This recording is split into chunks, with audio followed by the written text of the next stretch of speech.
Hello, everyone. My name is Lauren Lancaster, and I'm the Maternal Child Health Manager at the Indiana Minority Health Coalition. And on behalf of the Birthing the Magic Collaborative, I would like to thank you for attending Embracing Authentic Motherhood. Tonight, I'm joined by Ashley Bonhomme, who you'll be hearing from shortly. Ashley Bonhomme is a master's level psychotherapist with a bachelor's in psychology from Spelman College and a master's in clinical counseling psychology from Clayton State University. Certified in perinatal mental health and addictions counseling, she brings 13 years of experience in community and residential behavioral health settings. As a perinatal doula, Ashley views supporting birthing people and families as sacred work. Her personal and professional experiences shape her empathetic approach to helping mothers with perinatal mood and anxiety disorders. Grounded in a womanist perspective, she honors the diverse identities of her clients, collaborating to harness their strengths as they navigate life's transitions.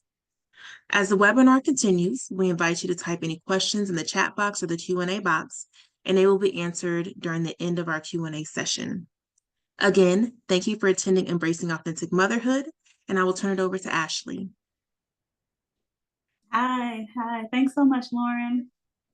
Thanks for the warm introduction. Just really grateful to be included in this important series. Just honored to be welcomed into the community that you all built here. So I appreciate it. Yes, we're grateful to have you. Thanks again. I just want to say hi. Hi, everyone in the virtual space, wherever you're joining from. I know here in Georgia, it's 7 p.m. And so winding down the day here, and I'm assuming that you might be doing the same. And I know how busy we can all get. So I know that this hour out of your time, I hope we can deliver something that feels meaningful to you, and that's worth your time here. So I'm grateful for everyone being here and for riding this with me. And I think this is really important to me, important subject matter for me personally and professionally. And I feel like you'll leave here understanding why it is worth the time spent here on it today, and maybe it'll spark some interest for your own journey when it comes to authenticity and what that means for you as a mom and in other areas of your life as well. I won't delay any further, and I guess I'll share the screen now. Y'all bear with me, and I'll do the standard "Can you see my screen?" question.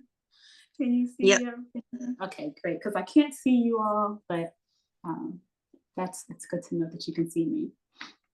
And so yes, throughout the presentation or the conversation, I will invite you to share responses in the chat as well, to some prompts and questions that we'll answer I don't know if I'll be able to see the chat. I'll try my best, but Lauren, I don't know if you'll be able to give the Yep, feedback.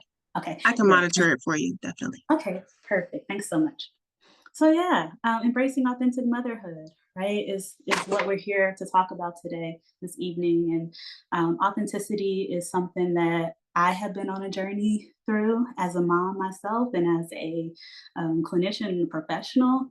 It's just been such a journey and important one for me that's brought me closer to joy and experiencing joy in the many aspects of my life. And yeah, I think that, there's research out there that supports it, authenticity as a necessity in mental health. And we'll talk about that as well.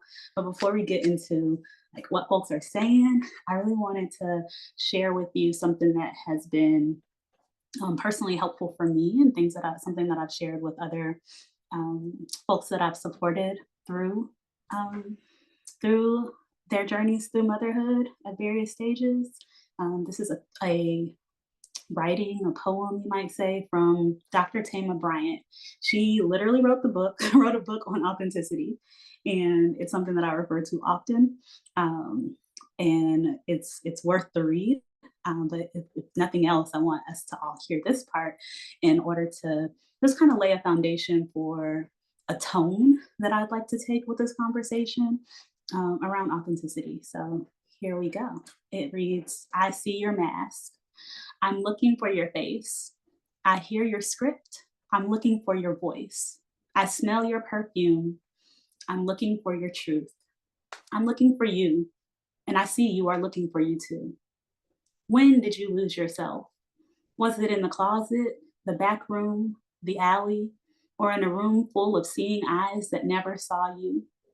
When did you lose sight of yourself? Was it when you were bombarded with everyone else's image, comparisons with social media mannequins, dipped into dating site apps, or the opinions of flaky folks posing as friends or family? Who took you from you? What convinced you to trade you in for something more acceptable? More important, when did you notice you were missing? Was it in the sudden awakening from the nightmare that you thought would be a fantasy life? Had you folded yourself in so much that there was no room left to breathe? Was it when your foundation turned out to be a flimsy rug that was pulled out from under you?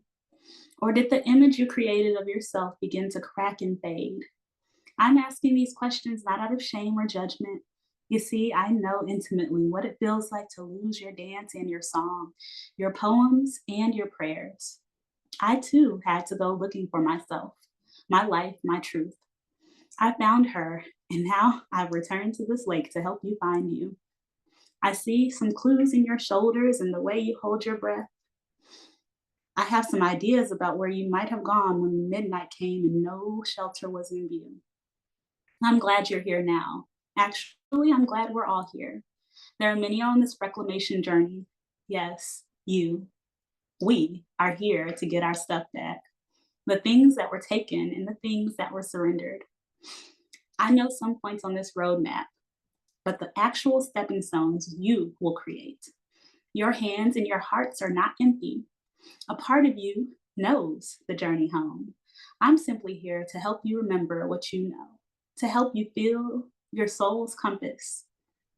You will step, sometimes boldly, sometimes cautiously, and sometimes invisibly.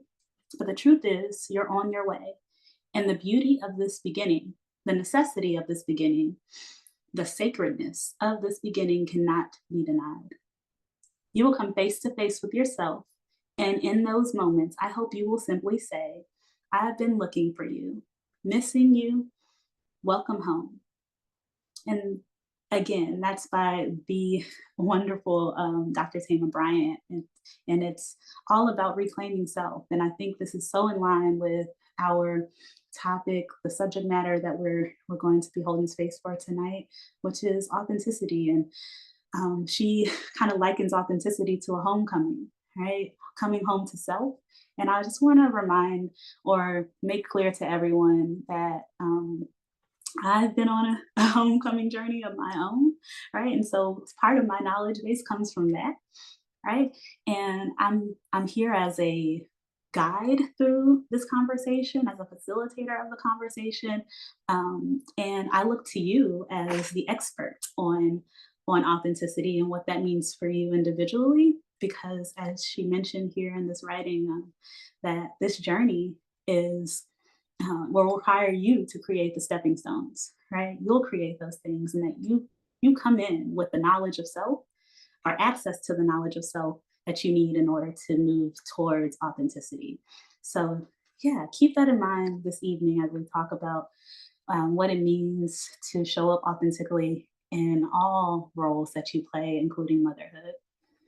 So, yeah, I invite you to share anything that may have stood out to you, anything that may have sparked a response in you when it comes to that reading.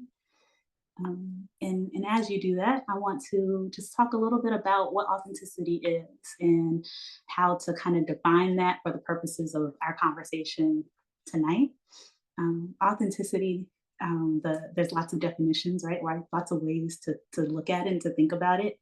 But the defining, I think, characteristic of authenticity is this being, in knowing, the sense of being and knowing who one truly is, right?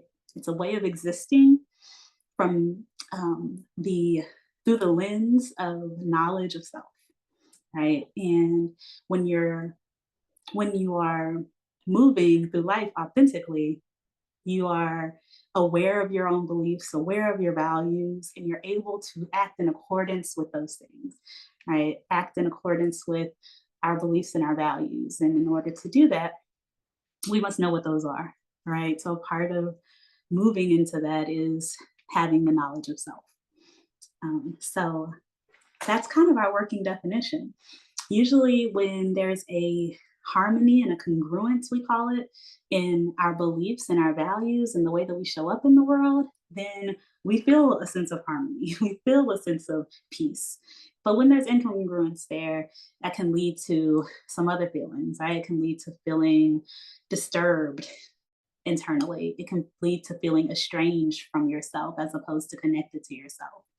And um, for those of us who might wonder why this topic even matters, why authenticity even is a something we should give our time to. Well, if you're the type that needs that research, like that needs the facts, the cold hard facts about things before you subscribe to them. Well, researchers are out there exploring authenticity and looking at it and how it impacts our functioning overall, right? And what some of the research is showing is that feeling authentic is a central aspect of psychological health and well-being. Right. So if we want to move towards wellness, if the goal, right, this week especially, we're talking about maternal mental health. Well, we talk about that without discussing authenticity, right? And authenticity is something that we actually have access um, to and the ability to change ourselves, right? We have the ability to move into. Nobody can give us our authenticity. Nobody can. We can prescribe medications. We can, pay for different types of support and different types of resources that maybe we have access to, maybe we don't. But we all have access to the place within us that the knowledge of self. We just have to have the means and the safe space to be able to explore that. So it's a pathway to psychological well-being. People who feel greater authenticity in their roles in their day-to-day lives also report lower levels of stress and greater levels of vitality. And if you know about stress, I'm sure most of us in here have personal experiences with stress. Um, and maybe you've seen how chronic stress, prolonged experiences of stress over a lifetime can really impact health. It can impact our physiological health, just as um, just a kind of not so fun fact is that Black women are more prone to experiencing chronic stress than our white counterparts, right? So you may or may not already be at risk for higher levels of stress.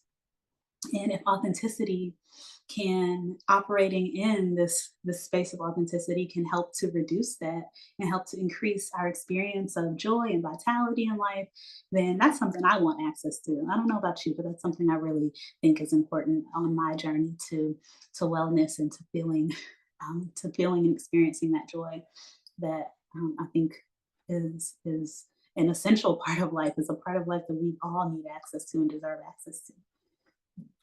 Um, the research also says that contexts or roles that constrain self expression and the fluent pursuit of personal goals contribute to diminished feelings of authenticity. So, this is something that is kind of, um, it was, it's important to talk about. But I also understand how it can be a little shocking to hear because for moms, for if you're especially if you're new to parenting, if you are in those early stages of postpartum, maybe there is almost like we're trained to believe that self-expression goes out the window, that we are not no longer prioritizing those types of frivolous things, those exercises, those activities, those hobbies, those things that make us us. Right, our personal goals are moved down the list of priorities sometimes, and that can make it so that our experience of stress and strain can also be coupled with feeling not seen, right? With feeling like we have to cut off a part of ourselves in order to honor this new part of ourselves, and that's not authentic. That's the total opposite of authenticity. So overall, what all this says to me is that authenticity is really a protective factor against mental illness, and it's something that, if you already, especially if we're already um, kind of at risk for mental illness, if we're already have some type of underlying or pre-existing diagnosis, or um, have some underlying risks, then just because there's risks there doesn't mean that we can't reduce our risks in other ways. And those are through protective factors like living authentically in accordance with who we are at our core. So then if authenticity is so important, I ask what influences it, right? We got to know what influences our ability to show up authentically. And that's, I have a short list here that starts with this idea of external pressure and judgment, right? And I don't know about you all, but the second I um, became the second kind of announced that I was pregnant with my daughter, I started to receive a lot of unsolicited advice, a lot of advice that felt like maybe well-meaning, but I really received it as pressure and as judgment, and that can kind of play with and um, impact our ability to tune into what's important to us, can impact our ability to tune into that part of ourself, right? That's guiding, that's there to guide us because we are thrown off course in a sense by all of this outside information, right? And it might be from friends, it might be from family, well-meaning people, sometimes not well-meaning people. Um, but nonetheless, it can really influence our ability to show up authentically.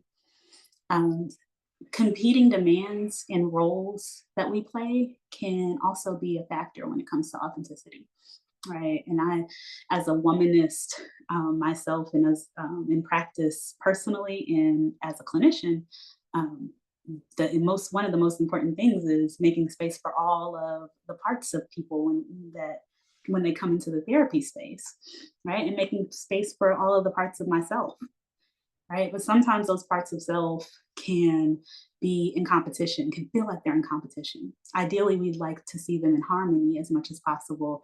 But in reality, if we're talking about authenticity and we know that operating authentically is about being acting in accordance with our values. Well, what happens when our values as a mom compete with the values that we hold as a business owner? Right? What happens when those things are in competition and when there is now we all of a sudden feel this need to create this hierarchy? Um, can we still live authentically when we are holding different roles that demand different things from us at different times or at the same time. Social media is also a factor, right? I'm sure the conversation here can go on and on for days when it comes to the influence of social media, right? It can really be a resource to us in some ways, especially as a mom. Like um, when I was pregnant, and even now, I follow some mom pages, right? That really taught me some things, some life hacks, some things that I didn't know that I wouldn't really have had the just the natural knowledge or awareness of. So I'm grateful for that, and we can be grateful for these outside voices, and at the same time, we can recognize that sometimes it can be they can impact our ability to really tune into what we need, right? And it can create this process of, or not even create, sometimes for some of us create, but it can perpetuate this process of comparison, right? Are we doing good enough, right? Are we organized enough? Like this mom that I'm seeing on TikTok that has all the things perfect and all the calendars and all the things, right? Are we dressing our kids the right way? Are we showing up as our quote unquote best selves, looking as good as what we see folks on social media doing? That can really make it hard to know if you're doing it, if you're doing it right, right? If you're focused on if we're doing it right, then how does that affect our ability to know if we're doing it in accordance with what feels what honors what we need and what honors who we are individually. Then there's some influence from early experiences or what we call core wounds, right? Things that we learn early on, even before you step into these different roles that you're playing now. Right? Maybe you came from a family where expressing yourself was just out of the question, or when there maybe there was danger or risk associated with being who you are and in caring for yourself um, through self-expression, right? And those things can trickle into how we show up today as adults, as folks who maybe are free in some ways from our those people who taught us those things, but what still remains sometimes are those reminders and those voices that tell us to stay in line and to put others before ourselves, maybe. There are also societal norms and expectations that contribute to and influence authenticity or our ability to show up authentically. And some of those things are, well, I think one of the ways that Dr. Tama in her book um, describes the influence of societal norms is um, we are kind of normalizing this process of self erasure, especially with women, especially with mothers, right? So self erasure or um, just rejecting parts of ourselves is a part of what is rewarded. It's really rewarded in a lot of spaces, especially for women, right? And so we're taught that if we're not just taught it, but rewarded for it, then what's the incentive to shift into a new way of being, right? What's the incentive there? Well, the incentive is increased joy, increased vitality, all those things that we know now that authenticity is associated with, right? So, yeah, I asked you to share what else influences how you experience authenticity as a mother. This is just a short list. Maybe there's some things that didn't make this list that came to mind for you, and I'd love to hear your thoughts on that. So, can't really talk about authenticity without talking about perfectionism, right? And all the perfectionists in the room are self proclaimed or otherwise, um, you know, hey, I see you. I see you. On the left of the screen, I have an image of Beyonce and her some excerpts from her song "Pretty Hurts," and I had to reach into the archives because it's an older song, but I think it's really relevant here. And in that it talks about how we strive at times for this perfection, this this these high and rigid standards of being flawless, right? Whether that's in how we look, what we do, right?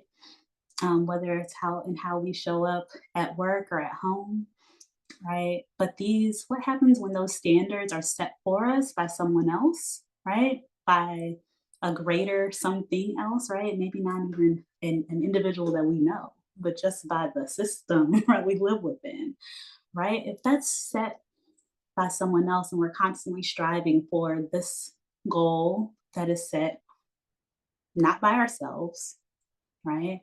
Then how does that then I can almost assume that that takes us further away from the path to authenticity. And I would argue that it leads to showing up inauthentically. And perfectionism then can lead to this estrangement from your authentic self. Right. So if you're operating in that way of these extremely rigid, um, high, um, extremely rigid, sorry, or flawless need to achieve these high standards is what I'm looking for, right? Or flawlessness, then are we really living authentically? I want you to ask yourself that, right? Um, and think too about how perfectionism translates into motherhood, right? It can be rewarding in some ways because maybe it's gotten you to some places in your life, in your career, or in relationships that you want to be, right? And in other ways, it can be restricting, right? And when you think about the extension of yourself through your children and how you raise your children, a lot of the times folks who have patterns or practice patterns of perfectionism can extend those to how they parent, right? And how they show up in their relationships with their children. So it can really kind of perpetuate this estrangement from self. When what we're trying to do and the intention, I'm sure, is always to demonstrate and show and move our children and ourselves towards wellness. Well, it can be kind of counterproductive. So then again, I ask you, how can authenticity liberate us from perfectionism? How can it be freeing in a sense from perfectionism? Some of us might not want to be free from perfectionism because we're comfortable there, but consider that, right? Consider what it might feel like to be free from the need to be flawless, right? And as a kind of way of wrapping this component of the conversation, right? I can't wait to hear from you all. I want to just share with you some practices that really I connect with authenticity, right? That can overall, I think, help improve our well being. Right? So there are some things that we just have access to impact how we show up authentically. And one of those things at the top of my list is spending time being present with self, right? And there's a saying, I think, to be alone is to be present with self, right? And I recognize that that is a kind of some of us might consider that a luxury. It's like we have limited time to be alone or limited time to be present with ourselves. Well, limited doesn't mean none, right? And if you have some, then you have enough to really explore the parts of you that will tune you in to what you need, right? So I invite you to consider how you might liberate yourself from having time for everybody else and everything else but yourself, right? And then start to think about how you can integrate some of these practices that might help you to go a little bit deeper and start to gain knowledge of self in a way that will help you live in accordance with your values and your beliefs. So, in doing that, a great way to do that is through meditation, right? Through mindfulness practices. There are apps. I'm sure you've seen some of the apps out there that just you can just have access to mindfulness practice or mindfulness pre-recorded scripts any old time, right? Whether it's before bed or in your car in that 10 minutes that you might sit, if you're anything like me, you might sit an extra 10, 15 minutes in the car before you go into work or before you go into your house at the end of the day, right?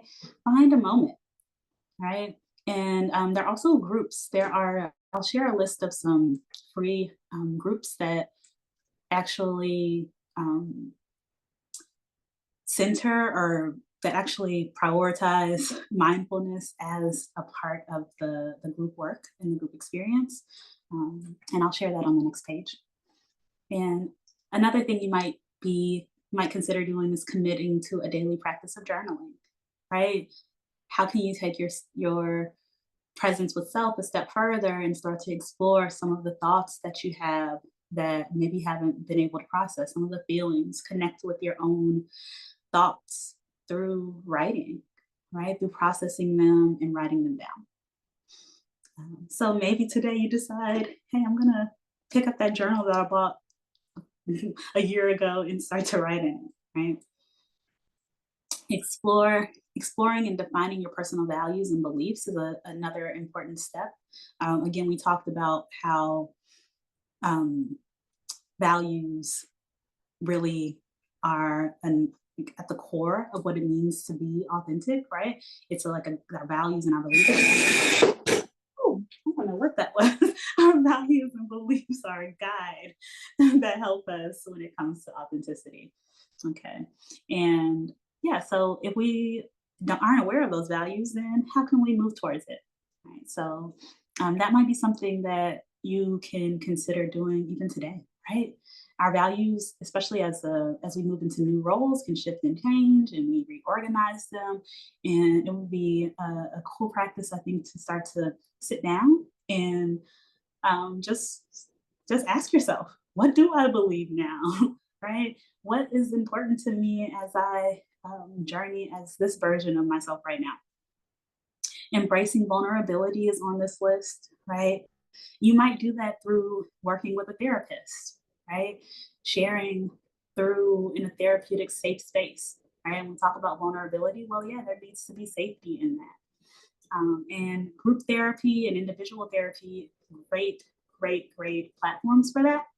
And maybe if you're not there yet, sharing vulnerably with a friend or somebody that you do feel safe and connected with. Curating your social media pages in a way that feels good to you, right?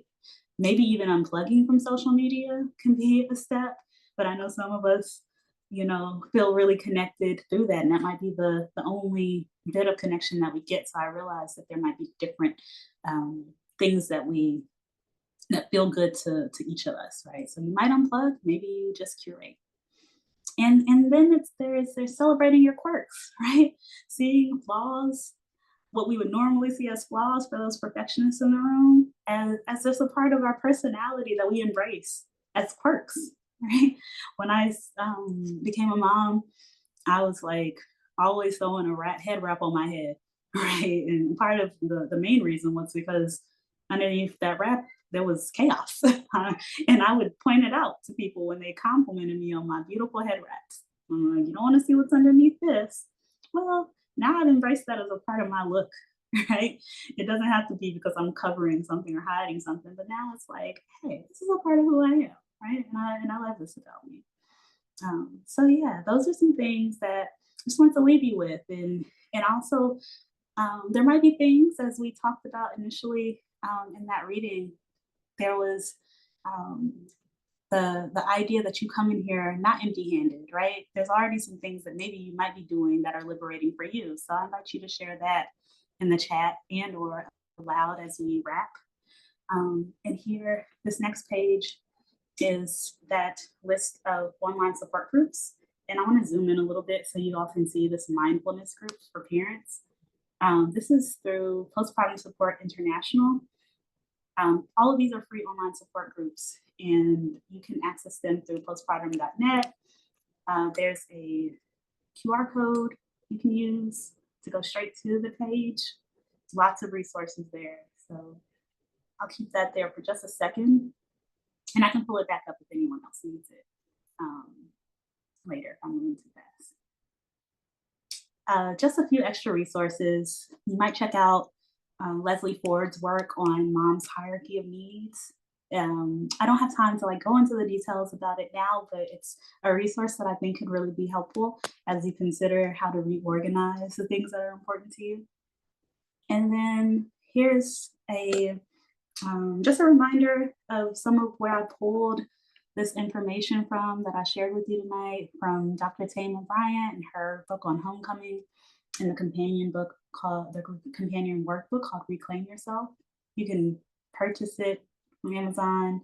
I don't work with her. She doesn't know me, but I really find value in her work. She also has a podcast that I find really, really helpful. If you don't have time to read, you might have time to listen to something. And finally, I'm here in Georgia, and I am with a liberation-focused practice, private practice, a collective of therapists who support moms, who support folks going through changes in their lives. Our specialty area is perinatal mental health.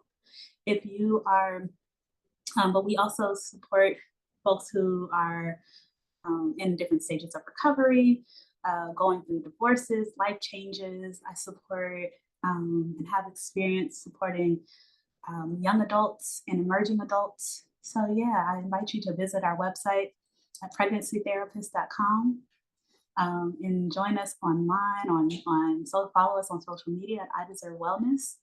And yeah, just check out the offerings that we have. And yeah, if you are interested in moving further in your journey towards authenticity, I'm here. I'm here and I'm accepting new clients. And yeah, therapy is the one really, really great resource that you might consider as a way of ushering you into this new role, if it's new to you, or helping you to reorganize how you do mothering in a way that's more fair to you and that recognizes you in all of this. So yeah, I am done with the off-screen portion. Thank And you. Thank you, very Ashley. I will go through the comments because there was a lot of comments from your presentation. So Karen says, we are all on a perpetual journey of becoming and journeying to new highs and lows, ebbs and flows. The goal is to float and not anchor in desperation and know where your life, where you are in life. And then Marie provided a description of the book by Tama regarding reclaiming yourself. Um, and then give me just a second. My mouse is acting a little weird right now. And then Anika said, yes, but I have learned that it is okay if something is imperfectly perfect. I think that was from the slide about Beyonce being flawless. So that was her comment. And Marie said that it's such a healthy perspective. Anika, I'm working towards this goal as well too. And I know I am as well too. I think we all have that similarity. Um, and then Anika also commented back to Marie and said, but the release is when you uh, say it may not be perfect to you, but it's good enough. And then Marie dropped some of your links in there that you mentioned. And then congrats on the great presentation. And then there was a comment of please send your resources. Indeed, yes, yes. Please resources. Oh, the resources have not been receiving them. Resources here in the presentation, or I'm wondering if they're referring to birthing the magic resources. EMD, could you comment on what resources you're looking further for? And then Ashley, we can go into some comments and questions that I had.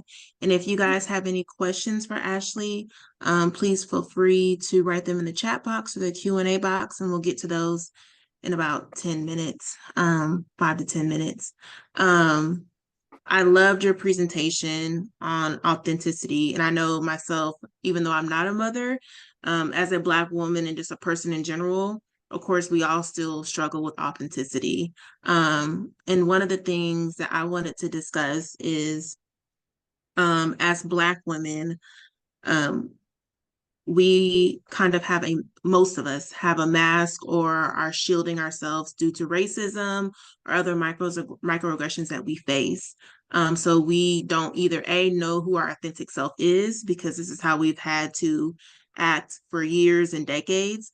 So how would you um, or what would you say to a Black woman who has had a mask on her whole entire life, due to microaggressions and racism that she's faced, and maybe doesn't even know what her authentic self is or how to find her authentic self? Very, very, very good question. Yeah. First of all, I'd say I see you. I see you. I am you. Right. And that a part of the journey towards authenticity is the journey, right? And knowing that it's not necessarily a place that you arrive at in a way that is like final, right? There might be times where there are certain things that trigger you to revert back to this inauthentic way of being, right? We talk about code switching, right? And how we do that just all almost it's like a switching of the languages, right? We know when to do it. We know and that it's a safety factor. It's a Mhm. protective factor for us in spaces. So I want to say that you don't have to necessarily abandon that. The part of us that shows up differently in different spaces can sometimes be just a matter of survival, right? And it can be an unfortunate um,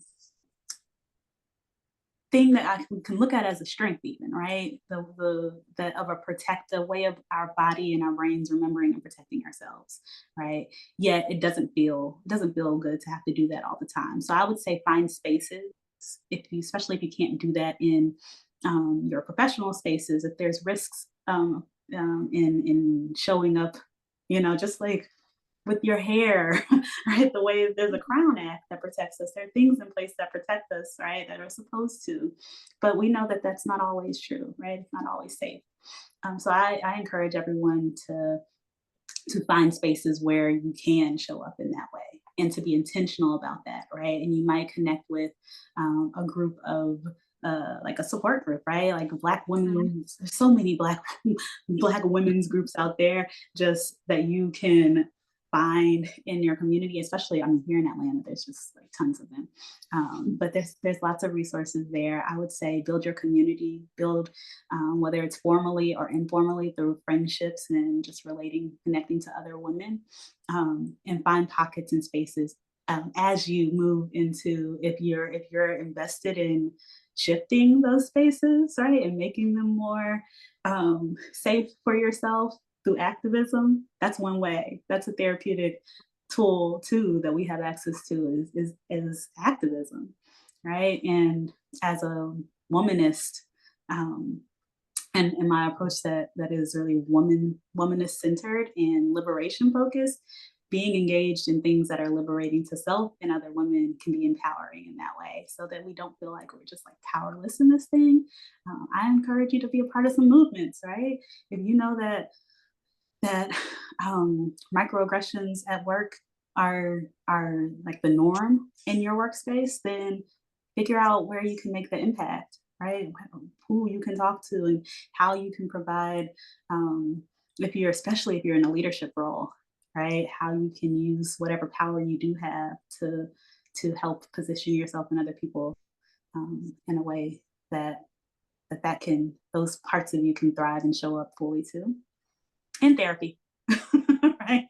So Definitely. therapy will be at the end of everything. Yeah. And get a therapist.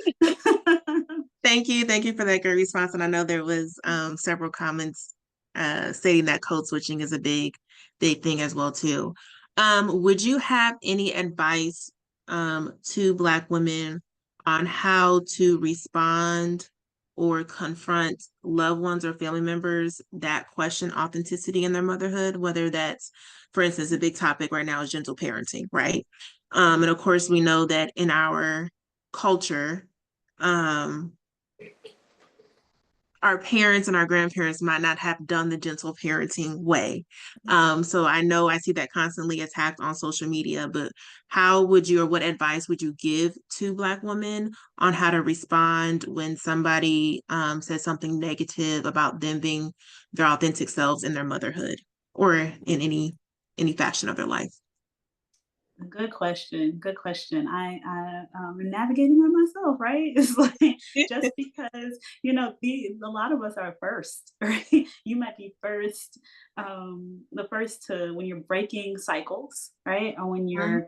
you have to be the pioneer in a sense, right? And people don't like change. People think that what's good for the goose is good for the gander, right? Look at how you look. Look at you. You were just fine. Look how you turned out. But in reality, maybe there are those core wounds we talked about. I mentioned Mhm.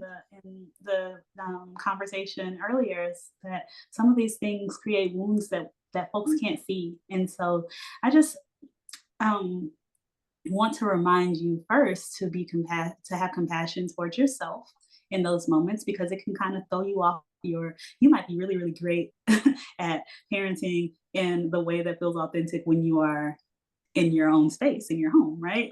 But when you're at the family reunion or at in places like at your during visits with family, it can feel like okay, try to you're trying to kind of navigate both spaces and trying to straddle the fence in a sense. I would just invite you to have a moment, right?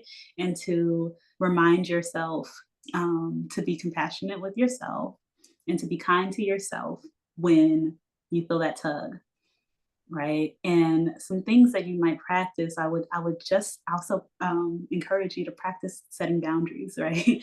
Mhm. And that's something that we talk about all the time, right? You might hear about, and it's easier and to say than it is to just like start to implement sometimes.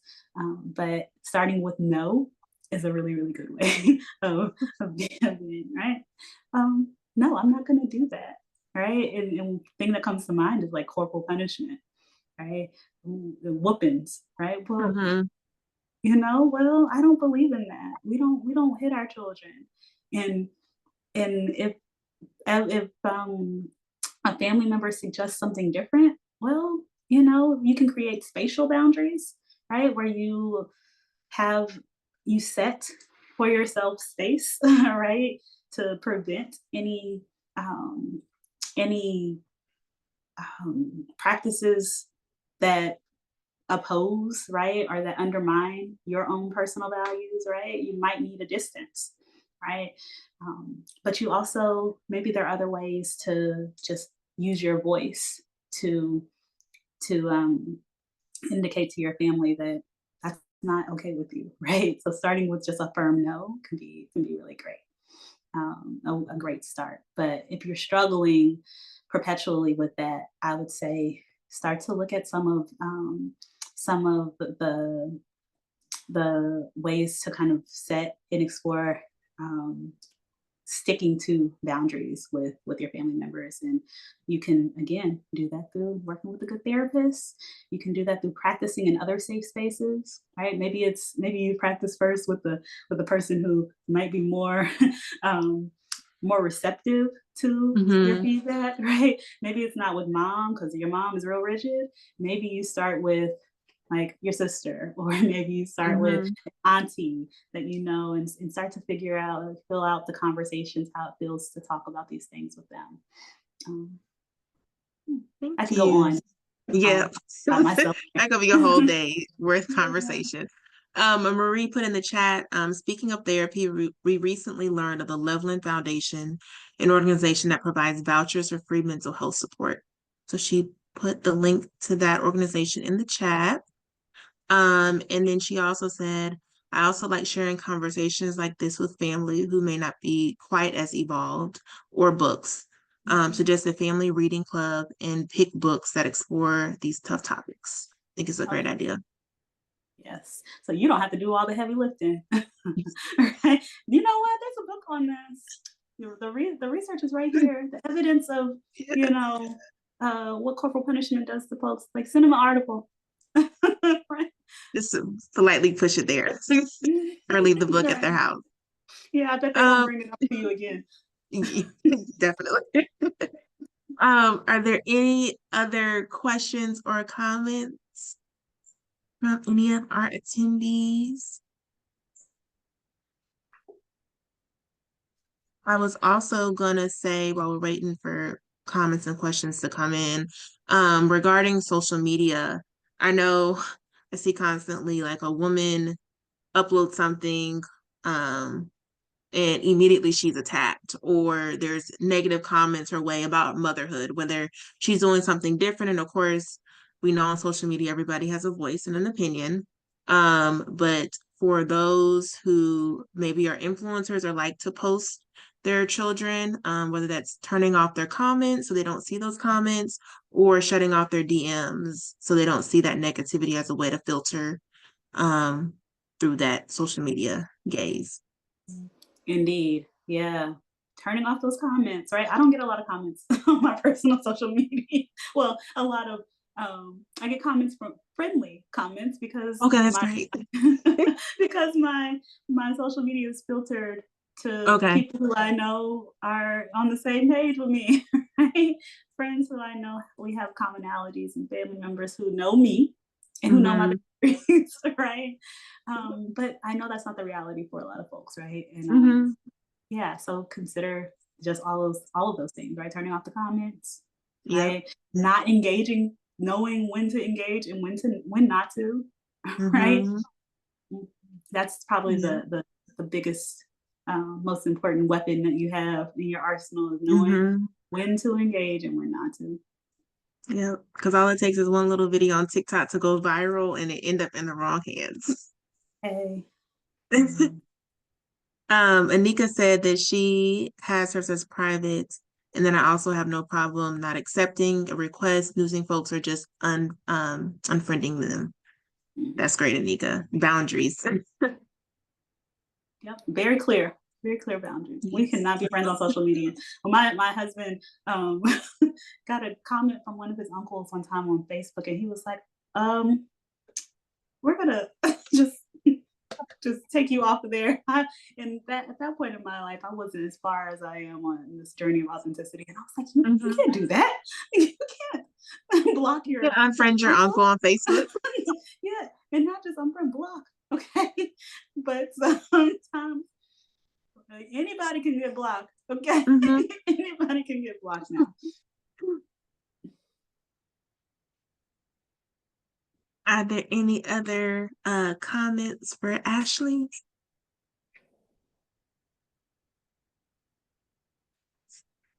Yeah. All right, Ashley, thank you so much for giving this great presentation on authenticity to motherhood. I really enjoyed it, although again, I'm not a mother, but there's definitely things that I can take away from this PowerPoint presentation that you did. So thank you. Of course. Thanks so much. I hope everyone has a night of good rest and good sleep. Right, something I hope for all of us. Um, and yeah, I hope if you need any additional resources, I see all of the chatting going on. And if there's anything I can offer following up, let me know, Lauren or Marie. Yes. There is one question from Marie. She said, I truly enjoyed the reading about authenticity. What about someone who truly hasn't developed a sense of who she is? What are some tools for finding our authentic self? Yeah, good question. Good question. I want to let's refer back to the exploring your personal values, right? Sometimes we operate in a based on values that were kind of set for us, right? Whether that's from our religious beliefs or the things that, you know, our parents have taught us, or, you know, in some ways, you may not be living authentically in accordance with or feel like you have knowledge of self, but you're still living, right? You're still living and you're still operating according to some things, some set of values. And if you're not connected with self, then I can almost assume that there's someone else's values that are driving you. And so, what I would suggest is that you sit down with self and start to really pick through what's important to you, right? Okay, well, what are my values? What are my top three, four, five things that I value, right? And how am I living in accordance with that, right? How did what Mhm. I do today honor those values, right? And start to be intentional about noticing when you're doing things that are in line with and according to those things. That's to me a really good exercise that I love to do for myself and with clients as well. And then also like um, hobbies, right? The way that we know so much about, especially for moms, we know so much about our kids because we spend time looking at their interests, right? And like getting them exposed to things that honor the things that they're interested in. If my kid likes trucks, I'm gonna take them to the monster truck rally. I may not like it, I may not want to go, I may have never thought about it, but I'm gonna take them to go look at trucks wherever I find trucks. I'm gonna bring them trucks into their room. I'm going to decorate their room in trucks and do all those things, right? Well, I argue that we should be doing the same for ourselves, right? If we like something, find the space to practice that and to do things that honor that, like even if it feels like it's not productive, right? I just started doing puzzles like 2 weeks ago after we had a power outage because of the hurricane in Houston, Texas. I was there, and I did a puzzle with a cousin of mine, and now I just ordered like 10 puzzles from this black owned puzzle company, and now I'm like, I am a puzzler, and I just sit and I do puzzles. And my daughter is running around, and she might come and she might pick up a piece of the puzzle and try to put it down. And I'm like, you can do it, you can come, but I'm doing my puzzle right now, right? So just like honoring those things through, Mhm. even if they don't feel like they're helping anyone else, like it's important. You are important enough to spend time doing just things that make you feel good. So I want to remind you of that too. Thank you. And then Marie commented, said she thinks we need a book club around reclaiming self book. And then she talked about the point of knowing your grandchildren or children. She said she spent hours searching for a train duvet cover for her grandson who's coming to visit. She's being a Hmm. great grandma. Yes, yes, and those are core memories that your grandchildren will have, and I hope just parenting yourself too, right? At Hmm. our ages, we can parent our children, but look, when I'm a grandma, I'm gonna be like, I can't wait to start to be able to just parent myself in the way that feels just it makes me feel comforted too, like my daughter does, and that I Hmm. hope that she feels. Hmm. That's great. Well, thank you so much, Ashley, and thank you to all our attendees for joining us tonight. And we hope that you were able to walk away with a lot of great nuggets on being your authentic self in motherhood. Thank you so much. Have a Thank good you. night.